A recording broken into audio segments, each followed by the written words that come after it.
Hey there, champions. Welcome back to another Read Aloud. Who's ready for the next chapter? It's been a few days. We're on chapter 6, and the title of this chapter is A Good Hider. Here we go. When you're the very last one in line, nobody watches you. That's how come nobody saw me when I ducked behind the teacher's desk and hid. I'm a good hider. One time at Grandma Miller's house, I hid under the kitchen sink. Then I made a growly sound and sprung out at her. I'm not allowed to do that anymore. Anyway, I stayed scrunched behind the teacher's desk for a while, and then I saw a better place to hide. It was the big supply closet in the back of the room, and so I ran back there very fast, and I squeezed onto the bottom shelf. I squeezed right on top of the construction paper. Most of me was comfortable, except my head was sort of very tight, and my knees were all bended, like when I do a somersault. Do you want to see a picture? That's what she looks like. Can you see that? She's hiding. Then I pulled the door mostly closed. Don't shut it all the way, though, and I mean it, I said right out loud. I stayed real quiet for lots of minutes. Then I heard noises in the hall, and some feet came running into the room. Big people's feet, I think. What happened? I heard someone ask. One of my little girls is lost, said a voice that sounded like Mrs. Her name is Junie B. Jones, and she didn't get on the bus, so now we've got to go out looking for her. Then I heard some keys jingle, and the feet went running out again, and then the door shut. I still didn't come out of the closet, though. When you're a good hider, you can't come out for a very, very long time. I just stayed there all bended up, and I told myself a story. Not an out loud story. I just told it inside my head. It was called The Little Hiding Girl. I made it up, and this is how it went. Once upon a time, there was a little hiding girl.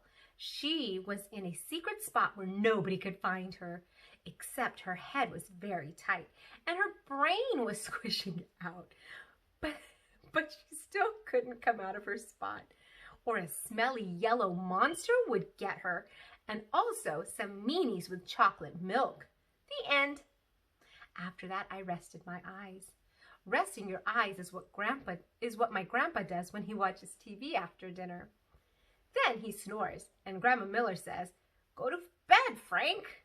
Go to bed, Frank." It's not the same thing as a nap, though. Because naps are for babies, that's why. And anyway, I didn't snore. I just did a little drool. Then finally, my eyes were done resting. They woke up. And so I came out of the closet and ran right to the window. And guess what? There weren't any cars in the parking lot, and no stupid smelly bus either. Whew, that's a relief, I said. A relief is when your stomach doesn't feel squeezy anymore. After that, I went back to the closet, because while I was hiding, I sniffed the smell of clay. That's why. And clay is my very favorite thing in this whole world. Hey, I see it up there, I said. The clay was on the middle shelf. I stood on a chair to get it. It was blue and stiff, and so I had to roll it on the floor to make it soft and warm. Then I rolled it into a blue orange. It was very beautiful, except it had some dirt and hair on it. After I was done, I went to the front of the room and sat down in my teacher's big chair. I like teachers' desks very much. The drawers are so big I could fit in one, I think. I opened up the top one. There were happy face stickers and rubber bands and also gold stars, which I love a very lot. I stuck one on my forehead. Then I found paper clips and red marking pens and a new pencil with no point and new pencils with no points and scissors and travel tissue. And guess what else? Chalk, I said. Brand new chalk. That's not even out of its little box yet. Gosh, she hit the jackpot, right? A teacher's desk, all those goodies. Then I stood up on my teacher's chair and clapped my hands together very loud.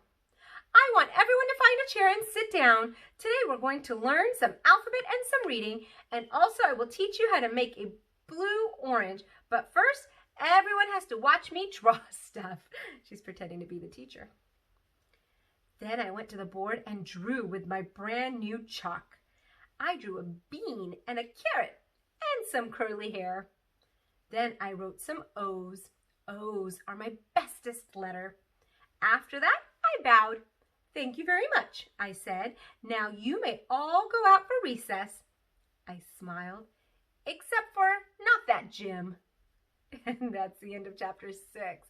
Let's see what happens next. I guess she's stuck at school, although I don't think she realizes that she's stuck at school. It seems like everyone else is gone. What do you think is going to happen next? Make some predictions.